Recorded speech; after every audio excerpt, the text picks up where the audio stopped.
Hello friends, എല്ലാവർക്കും നമസ്കാരം. വീണ്ടും ഒരിക്കൽ കൂടി അമ്മൂസ് കിച്ചണിലേക്ക് സ്വാഗതം. ഇന്നത്തെ സ്പെഷ്യൽ ഐറ്റം ഉണ്ടാക്കുന്നത് ആന്ധ്ര സ്റ്റൈൽ പെസറ്റാണ്. അതായത് ഞങ്ങളുടെ അമ്മ വളരെ വർഷങ്ങളായി അവിടെ താമസിച്ച ഒരു വ്യക്തിയാണ്. അവർ പറഞ്ഞ റെസിപ്പാണ് ഇന്ന് നിങ്ങളുടെ മുന്നിൽ കാണിക്കാൻ പോകുന്നത്.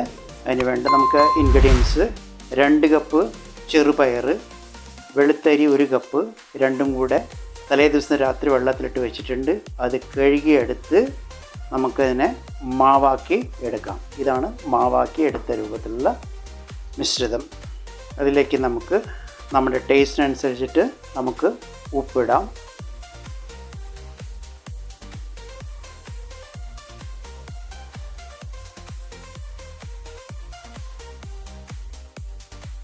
ഇനി മറ്റുള്ള ഇൻഗ്രീഡിയൻസ് എന്തൊക്കെയാണ് നോക്കാം. നമുക്ക് ചെറുതായി പൊടിപൊടിയായി അരിഞ്ഞ ഇഞ്ചി,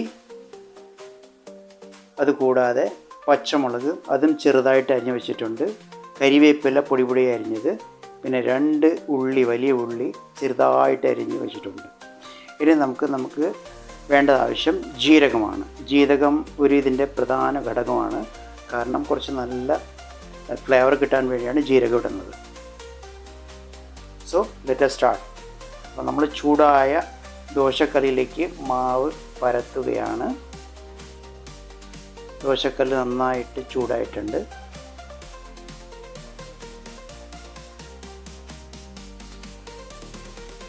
ഇനി നമുക്ക് ദോശയുടെ മേൽഭാഗത്ത് നമുക്ക് ആവശ്യത്തിനനുസരിച്ച് ഉള്ളി ചെറുതായി തൂവി കൊടുക്കാം. കൂടെ അരിഞ്ഞു വെച്ച ഇഞ്ചി അതും ആവശ്യാനുസരണം നമുക്ക് തൂവി കൊടുക്കാം. പിന്നെ വേണ്ടത് പച്ചമുളക്, അതും ആവശ്യത്തിനനുസരിച്ച്, പിന്നെ കരിവേപ്പില. വേണമെങ്കിൽ നമുക്ക് മല്ലി ഇലയും ചേർക്കാവുന്നതാണ്. അത് ഓരോരുത്തരുടെ ഇഷ്ടം. ആവശ്യമുള്ളവർക്ക് മല്ലിയില ഇട്ടുണ്ടെങ്കിൽ കുറച്ചുകൂടി നല്ല ഫ്ലേവർ കിട്ടും. കാരണം അമ്മയ്ക്ക് ഇത് മല്ലിയില അത്ര ഇഷ്ടമല്ല. ആ കാരണം കൊണ്ട് മല്ലിയില ചേർത്തിട്ടില്ല അതിൽ.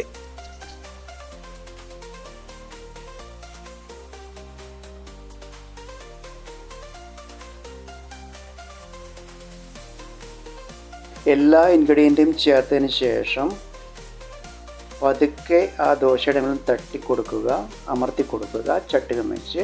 കാരണം എല്ലാം കൂടെ അത് അമർന്നിരിക്കാൻ വേണ്ടിയാണ്. കാരണം ഇത് തിരിച്ചിടാറില്ല. ആ കാരണം കൊണ്ട് നമുക്ക് ഒന്നിച്ച് എല്ലാം കൂടെ ഒരേപോലെ വേവാൻ വേണ്ടിയാണ് ഇതുപോലെ തട്ടിക്കൊടുക്കുന്നത്. നല്ല റോസ്റ്റഡായിട്ട് കിട്ടും. അതുപോലെ കുറച്ച് ജീരകം അതുപോലെ മേൽക്കൂടെ വിതറാം. അത് നല്ല ഫ്ലേവർ കിട്ടാൻ വേണ്ടിയിട്ടാണ്. തന്നെ ഇതിപ്പോൾ നല്ല റോസ്റ്റായിട്ട് വന്നിട്ടുണ്ട്. ഇതിനെ മറിച്ചിടേണ്ട ആവശ്യമില്ല. ഇതിങ്ങനെ തന്നെ ഇതിന് ഇതാ കഴിക്കാൻ റെഡിയായി. ഇനി ഇത് അമ്മ കഴിക്കും. ഇത് നമ്മുടെ പെസറ്റിൻ്റെ കൂടെ കഴിക്കാനുള്ള ചട്നിയാണ്. നാളികേര ചട്നി. സാധാരണ നമ്മളിൽ പൊട്ടുകടല, ചെറിയ ഉള്ളി എല്ലാം ഇട്ടിട്ടുള്ള ഒരു ചട്നിയാണിത്. ഇതാണ് റോസ്റ്റഡ് പെസറ്റ്. ഇത് ആന്ധ്ര സ്റ്റൈൽ ഒരു ഇതാണിത്, ദോശയാണിത്. ഇതിൻ്റെ ഞങ്ങൾക്ക് പറഞ്ഞു തന്നത് എങ്ങനെ ഉണ്ടാക്കുന്ന പറഞ്ഞ ആളെ കാണണ്ടേ. ഇതാണ് ഞങ്ങളുടെ അമ്മയാണ് ഞങ്ങൾക്കിത് പറഞ്ഞത് എങ്ങനെ ഉണ്ടാക്കേണ്ടതെന്ന്. കാരണം അവർ ആന്ധ്രയിൽ ജനിച്ച് വളർന്ന് അവിടുത്തെ രീതിയായി പൊരുത്തപ്പെട്ടു പോയ ഒരു ആളാണ്. അപ്പോൾ അവരാണ് ഈ റെസിപ്പി ഞങ്ങൾക്ക് പറഞ്ഞു തന്നത്.